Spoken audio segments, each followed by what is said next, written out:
অভিনব কায়দায় ত্রিপুরা থেকে গৌহাটিতে শুকনো গাঁজা পাচারের পথে ইলেকট্রিক ট্রান্সফরমারের ভেতর থেকে উদ্ধার প্রায় 4 কোটি টাকার গাঁজা। আটক বহিরাজ্যের চালক ও সহচালক।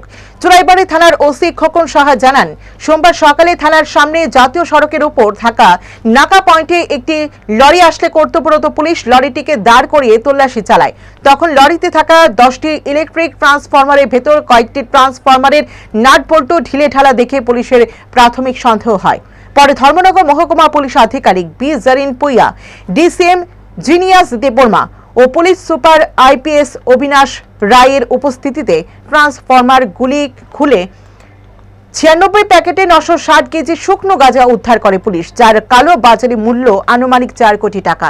সাথে আটক করা হয় লরি চালক আওদেশ কুমার ও সহচালক প্রমোদ কুমারকে। তাদের বাড়ি উত্তরপ্রদেশের কানপুরে। তাছাড়া গাঁজাগুলি আগরতলা খয়েরপুর বাইপাস থেকে লোড করে গৌহাটি নিয়ে যাচ্ছিল বলে জানিয়েছে তারা। চুরাইবাড়ি নাকাতে ইউপি 58AT1128 একটা ট্রাক গাড়িকে আটক করে, যার মধ্যে 10টি ট্রান্সফরমার লুট করা ছিল।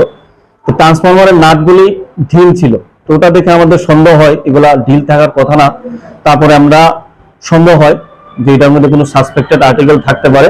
তারপর আমরা যথারীতি এসডিপি স্যারকে জানাই, বিষয়টা এসপি স্যারকে জানাই, ডিসিএম কে জানাই। তারপরে ওরা আসলে ওদের সামনে আমরা ট্রান্সফরমারগুলি খুলে তারপরে ট্রান্সফরমারগুলি থেকে আমরা টোটাল 96 প্যাকেট গাঁজা পাই।